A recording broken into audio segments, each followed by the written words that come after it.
face.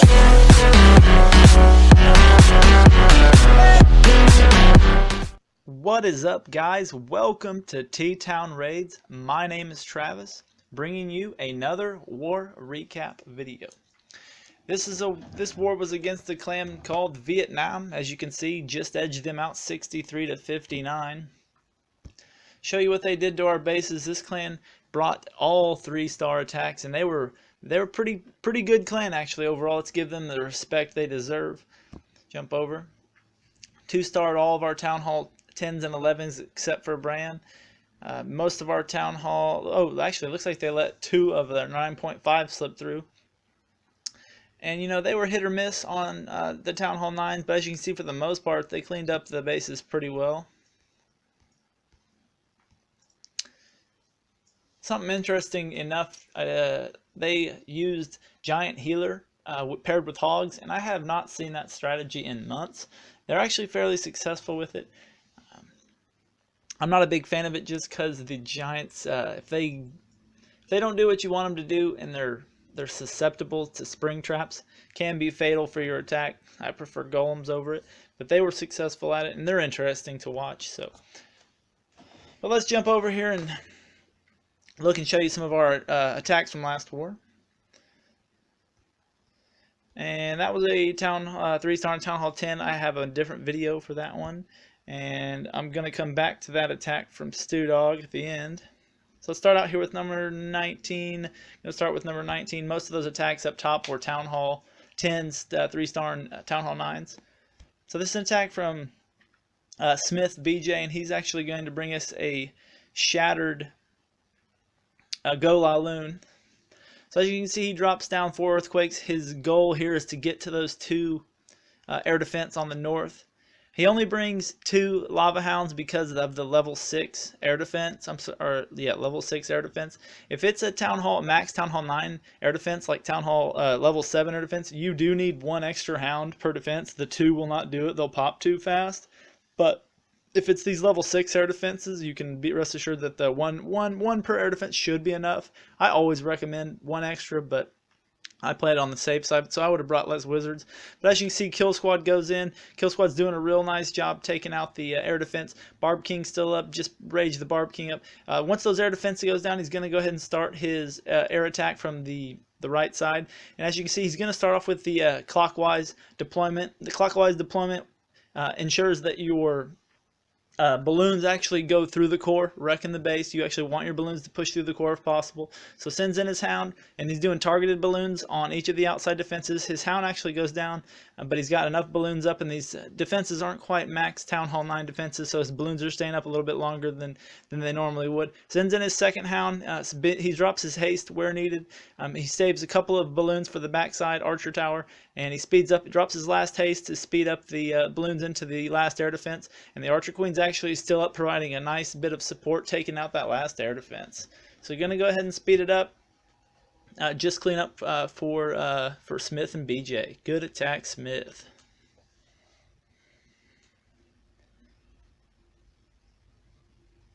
And some of these attacks are on some lower Town Hall 9 attacks, and we actually some of these guys have higher heroes, but nonetheless, even though the bases are lower bases, these principles still apply to the high bases.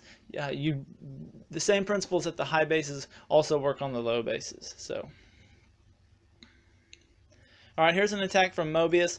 He actually is going to bring a shattered Goho, and he's going to attack from the 6 o'clock side, dropping in 2 golems here and creating a nice wide funnel. He's going to let his archers go ahead, not archers, sorry, his wizards go ahead and start creating a nice funnel for him. Sends in some test wall breakers, and then sends in about 4 more just to make sure that wall gets taken care of. He's got to jump to open up the base to the core, and then he's got 24 hogs once that Archer Queen goes down and the CC goes down. So he's got a poison, goes ahead and drops his first poison. Wizard can't talk today. Wizards are going in, drops his jump for the golems to go ahead and push into the middle. Barb King and Archer Queen are taking down the CC. Archer Queen is still up on the right side, but he knows that his Barb King will go ahead and take care of that Archer Queen. Sends in his Hogs, not quite in a surgical deployment, but he sends in about 6 per defense, and what he's doing here is he's not providing any over damage for the defenses. If you drop more than 6 or 7 hogs per defense, one hit from the hogs actually is more than enough to damage it, so it's over damage. And he also actually drops his hogs up top so that they will path and trigger those bombs on the 3 o'clock side one at a time. So he drops his heals where needed. He's got skeletons chasing his hogs around, goes ahead and poisons them, sends in some random wall breakers just because he felt like doing it, and his hogs are going from the cannon down to the mortar, and then they're going to go ahead and take care of the last of the defenses. So just cleanup time for Mobius. Another pretty solid attack from Mobius. Nice job, MOB. All right. Gonna move down here to number 22.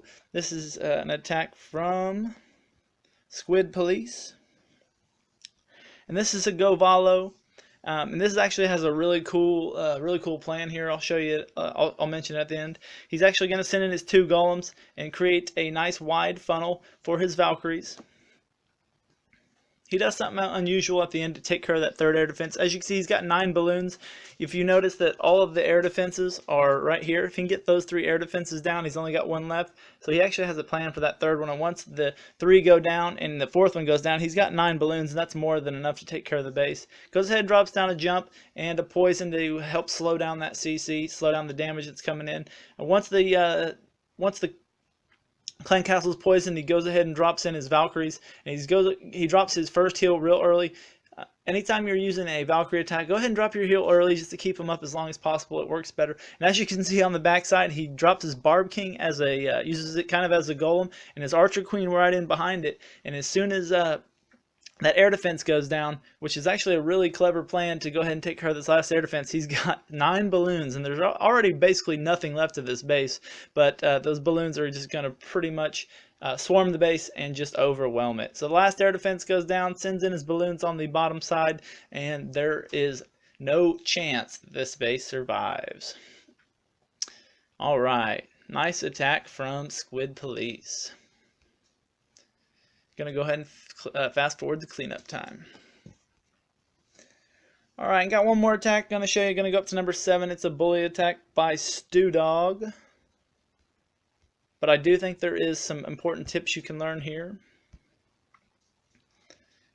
Gonna pause it real quick. As you can see, this is a mass Valkyrie attack, and like I have said in previous videos, when you do a mass Valkyrie attack, the only chance that not the only chance, one of the main ways that your attack will fail is if your Archer Queen goes down early because she gets targeted by something. So as you can see, he brings 4 balloons, and he's actually going to use them in a perfect way to keep his Archer Queen up. So that's the the teaching point that I want to show you guys.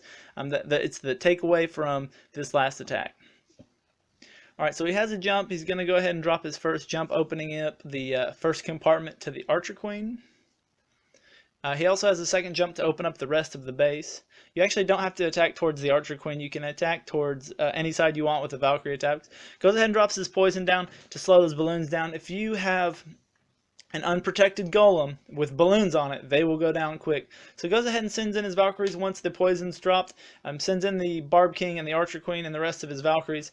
As soon as his Valkyries get up into that first compartment, he's going to go ahead and heal them up nice and early. Drops his second jump, opening up the entire base, drops his heal, so those Valkyries will never, Valkyries under a heal will not go down to point defenses. They're really tanky. As you can see, his Archer Queen starts going around to the outside, and he uses those balloons in a real nice way to protect his Archer Queen. So she's going to be up this entire raid. So the balloons go from the first defenses towards the Wizard Tower. He's got several Valkyries still up. He's got his Barb King and his Archer Queen still up, still full ability, and he's got some cleanup wizards. As you can see, look what he's getting for these balloons. The balloons are still traveling. Balloons are taken out probably for 4 balloons. I think he got more than 4 defenses. It's a great payout. And what also that he got from that is his Archer Queen still at full health. So as you can see, the 20 troop space, in my opinion, is more than worth it. Some people in the clan, I've tried it with and I've tried it without the the 4 hogs or the 4 balloons. I definitely think it's worth the troop space versus an extra 2 or 3 Valkyries. 15 or 18 Valkyries is more than enough. So Archer Queen takes out the last storage as she moves over and still has her ability, so there's no chance left for this base. Last defense goes down and it's just cleanup. Alright, nice attack, Stu. Alright guys, that is it for today's video. If you liked the video, hit the like button for me. If you have not subscribed, go ahead and smash the subscribe button for me. Most importantly, leave me a comment, good or bad, so I can bring you some better content. Alright guys, this is Travis from T-Town Raids. Peace!